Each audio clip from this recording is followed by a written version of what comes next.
બનાસકાંઠાના સાંસદ જ્ઞાનીબેન ઠાકોર હવે આકરા બની રહ્યા છે અને જે પ્રકારે આ ચૂંટણીની ગરમાગરમીમાં કડીમાં દાદાગીરી ધાક ધમકીની વાત આવી હતી તે મામલે ફરી એક વખત આ બનાસકાંઠાના સાંસદનું એક નિવેદન આવ્યું છે અને તેણે ઘણી બધી ચર્ચા પણ જગાવી છે।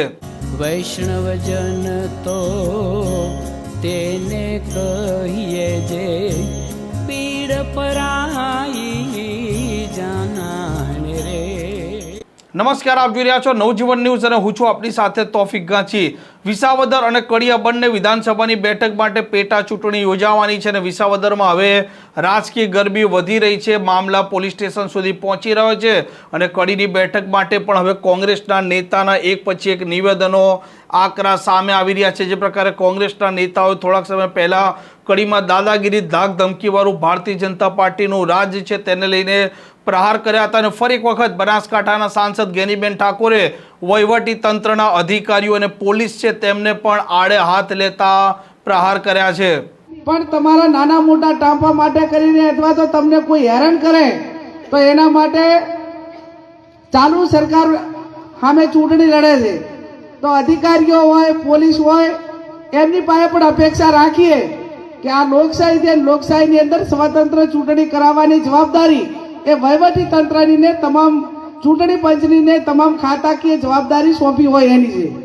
પણ એને તમે ઓવરટેક કરીને ક્યાંક ભારતીય જનતા પાર્ટીના પ્રેશરમાં આવીને ક્યાંક તમારે 2 નંબરના ધંધાની છૂટ મળે એના માટે, ક્યાંક તમને સારું પોસ્ટિંગ મળે એના માટે અને કોઈ પણ પ્રકારના લોભ લાલચમાં અને દબાણમાં સરકારના આવીને કોંગ્રેસના કોઈ કાર્યકરને વહીવટી તંત્રે પોલીસે હેરાન કરવા માટેનો પ્રયત્ન કર્યો તો એના માટે જ્ઞાનીબેનને બળદેવજી આ તમારા બધા માટે કરીને એના માટે લડવા માટે સક્ષમ છે। અમે અપેક્ષા રાખીએ છીએ કે આવું કંઈ ના કરવું પડે અને એવું કરવું પડતું હોય તો પણ એ લોકો જે રીતે ચૂંટણી લડવા માંગતા હોય એ રીતે કોંગ્રેસના કાર્યકરો એમની સામે ચૂંટણી લડવા માટે તૈયાર છે। આ ચૂંટણી પેટા ચૂંટણી છે, હમણાં બળદેવજી કહેતા હતા કે બધા ધારાસભ્યોને 1-2 ગામ સોંપેલા છે તો ભૂતકાળમાં કોંગ્રેસમાં જેને કોંગ્રેસના નામે ધારાસભ્યો થયા હોય, મંત્રીઓ થયા હોય, કોંગ્રેસના નામે મોટા થયા હોય, સમાજે ક્યાંક મદદ કરી હોય, જે તે સમાજોએ એવો પોતાના વ્યક્તિગત સ્વાર્થ માટે વેચાઈ ગયેલો માલ એ તમારી પાસે વોટ માંગવા આવે તો કહેજો કે તમે બધા વેચાવું માલ છો ને તમારા વ્યક્તિગત સ્વાર્થ માટે આવ્યા છો। અમારે તો અમારું ઓરિજિનલ જે 22% સોનું છે એવા રમેશભાઈને વોટ આપવાનો છે। તમારા જેવા વેચાઉ માલને ક્યારે અમારો કોંગ્રેસના કાર્યકર તરીકે અમારે જે વોટ આપવાનો છે એ કોંગ્રેસના આગેવાનને, કાર્યકરને અને અમારા માટે નાના મોટા કામો માટે બંધાયેલો હોય એવા વ્યક્તિને અમારે વોટ આપવાનો છે। નહીતર હમણાં હવે બધી ફોર્સ છૂટી પડશે અને બધાને વાયદા આપશે। મને લાગે ઓલા મંત્રીઓ થવા ગયા છે ને એ ભારતીય જનતા પાર્ટી એવડું મોટું ગોડાઉન બનાવ્યું છે કે અહીંથી દેને લઈ જાય અને ગોડાઉનમાં નાખી દેવાના।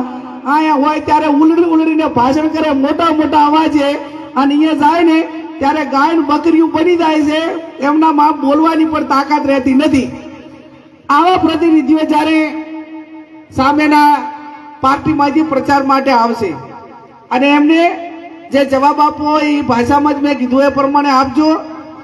આમ જ્ઞાનીબેન ઠાકોરનું આ નિવેદન અત્યારે ખૂબ સૂચક માનવામાં આવી રહ્યું છે। જે પ્રકારે કોંગ્રેસ પહેલા દિવસથી દાદાગીરી ધાક ધમકીના રાજકારણ ઉપર વાત કરી રહી છે અને બનાસકાંઠાના સાંસદ જ્ઞાનીબેન ઠાકોર ફરી એક વખત આકરા તેવર અપનાવી રહ્યા છે તે જોતા હવે લાગી રહ્યું છે કે આ કડીમાં ચૂંટણી છે તે કોંગ્રેસ અને ભારતીય જનતા પાર્ટી વચ્ચેની આસાન નહીં રહે। રાજકીય ગરમાગરમી પણ રહેશે, મામલો શાબ્દિક પણ રહેશે અને તેનાથી આગળ વધે તો પણ નવાઈને એ સમય જ આવનારો બતાવશે। આ પ્રકારના સમાચાર, પ્રકારના અહેવાલ માટે નવજીવન ન્યૂઝ ચેનલ જોવાનું અને સબસ્ક્રાઇબ કરવાનું ભૂલતા નહીં। નમસ્કાર। વૈષ્ણવજન તો તેને કહીએ જે પીડ પરાઈ